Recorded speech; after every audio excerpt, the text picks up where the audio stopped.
बिस्मिल्लाहिर्रहमानिर्रहीम। ख़वातीन हज़रात अस्सलाम वालेकुम। आज की स्टोरी इंतहाई दर्दनाक है और इस पर हमारे इदारों की गफलत उन्हें एहसास दिलाना है कि हमारे साथ क्या हो रहा है। नाज़रीन किराम,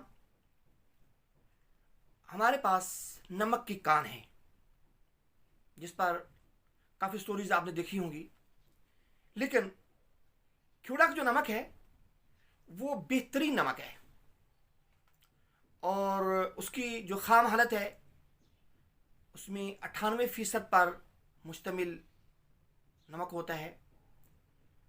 और जब सिकंदर आज़म राजा पोस ने दरिया झेलम को फतह किया और वहाँ पे आकर उसने अपना पड़ाव डाला, तो उसके घोड़े जब वहाँ पे चरना शुरू हुए तो वो किसी चीज़ को चाट रहे थे। वहाँ पे जब मेरे खालों ने देखा तो मालूम हुआ कि ये पत्थर नहीं है बल्कि ये नमक है जिन्हें जानवर चाटते हैं। फितरती अमल है। बहरहाल ये तब से हमारे यहाँ दरियाफ्त हुआ और तकरीबन इसकी लंबाई 300 किलोमीटर है, तब की चौड़ाई 4 ता 30 किलोमीटर, इसकी ऊंचाई 22,000 फीट है से लेकर 49,090 फीट तक इसकी ऊंचाई है। और यहाँ पर करोड़ों नहीं अरबों रुपए का नमक मौजूद है। ये वो नमक है जिसे हम गुलाबी नमक कहते हैं और ये दुनिया की दूसरी सबसे बड़ी कान है नमक की, जिसके ज़ख़ायर 60 करोड़ टन के लगभग हो सकते हैं। हकीकत यह है कि आजकल हमारा जो नमक है, भारत हमसे नमक खरीदता है। हमसे नमक खरीदने के बाद इस पर वो अपना टैग लगाता है। अपना टैग लगाने के बाद इसको फिर वो यूरोपीय यूनियन में महंगे दामों फरोख्त करता है। क्योंकि हमारे यहाँ नमक ज़्यादा है और हमने आज तक इस जानब तवज्जो ही नहीं दी, और फिर ये गुलाबी नमक अमेरिका, यूरोपीय यूनियन, खलीजी रियासतें और इसके अलावा दुनिया भर में ये पिंक सॉल्ट जाता है हमारा, और इसका कोई नेमल बदल नहीं है।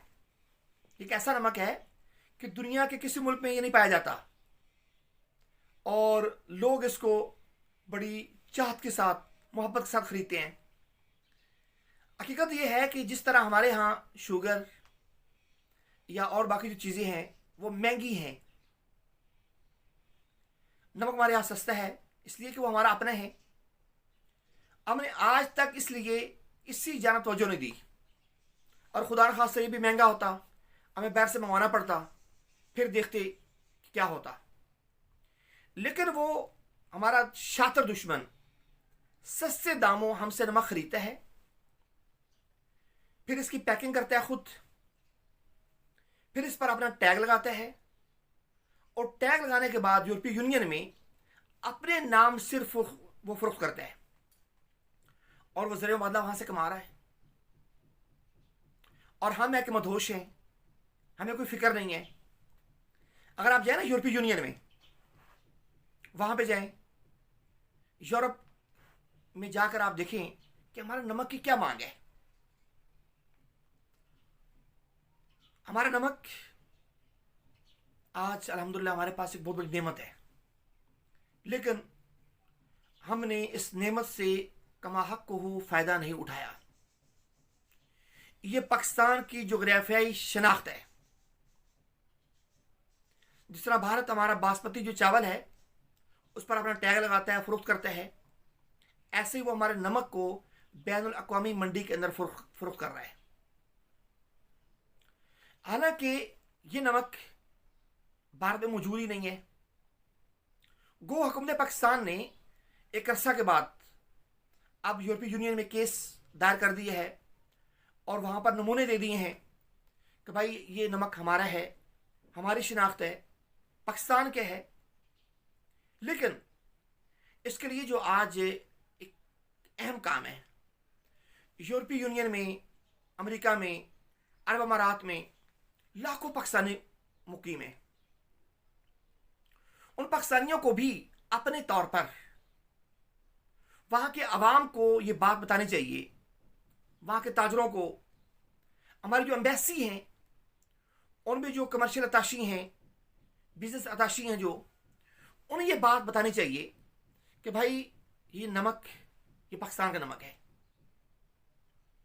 और हम कहते हैं ना भाई, जिसने नमक खाया वो नमक हराम नहीं करना। तो आप पाकिस्तानी हैं, लाखों पाकिस्तानी बाहर हैं, आपकी जहाँ पैदाइश है पाकिस्तान, आपने यहाँ का नमक खाया है, तो इस नमक को हराम नहीं करना। वहाँ बताएं ये गुलाबी नमक हमारा है, और ये फिर दुनिया में किसी और जगह पाया भी नहीं जाता। सबसे बड़ी बात यह है, ये सिर्फ और सिर्फ जेलम के पहाड़ों में, क्यूड़ा के पहाड़ों में ये पाया जाता है, और यही इसका मरकज़ है, यही इसका महवर है। अगर आप साइंसी उसूलों से तहकीक भी कर लें तो आपको ये बात नज़र आएगी, तहकीक में साबित होगी कि पाकिस्तान का जो मौक़िफ़ है वो दुरुस्त है। पाकिस्तान जो कुछ कह रहा है वो बिल्कुल दुरुस्त कह रहा है। इसलिए यूरोपीय यूनियन की जो कंपनीज हैं उन्हें बावर कराया जाए, और उन्हें बताया जाए कि भारतीय गुजरात जो है उसकी जो कंपनी है वो हमारे नमक पर अपना लोगो लगाकर सालाना 80 करोड़ ये इस तरह वो पैसे कमा रही है, ज़र मुबादला के ज़खायर बढ़ा रही है, और हम आज तक उसके खिलाफ कोई मुकदमा दर्ज नहीं कर सके। क्यों? दरहकीकत माजी की जो हुकूमतें थीं, हुक्मरान थे, उनकी अपनी मजबूरियां थीं, ताल्लुकात थे, और उन्हीं ताल्लुकात की बिना पर उन्होंने कुछ इतना बड़ा कोई कदम नहीं उठाया। मौजूदा हुकूमत ने कदम उठाया है, इस पर फैसला लिया है, लेकिन इसके साथ साथ हमारी भी जिम्मेदारी बनती है। यूरोपीय यूनियन में मुकदमा दायर है, उसको तो फैसला होगा, लेकिन उसके साथ साथ जो पाकिस्तानी हमारे वहाँ पे रहते हैं उन्हें भी ये बताना होगा कि 24 जून 1949 को भारत के साथ जो एक तजारती मुआहदा हुआ था, एग्रीमेंट हुआ था, उसके तहत ये नमक हमारा भारत जा रहा है। अगर हम इस मुआहदे पर नज़रसानी करें फिर तो ये रुक सकता है, लेकिन नज़रसानी से पहले पहले, बाकी मामला से पहले पहले मेरी और आपकी जिम्मेदारी बनती है कि हम लोगों को बताएं कि ये पाकिस्तान के नमक है, और पाकिस्तान की जोग्राफियाई शिनाख्त है, और ये पाकिस्तान के अलावा किसी और मुल्क में नहीं पाया जाता। मेरी भी जिम्मेदारी है, आपकी जिम्मेदारी है, ताकि हम अपने मुल्क की हिफाजत कर सकें। और बहुत ख्याल रखिएगा। अस्सलामु अलैकुम वरहमतुल्लाहि वबरकातुहू।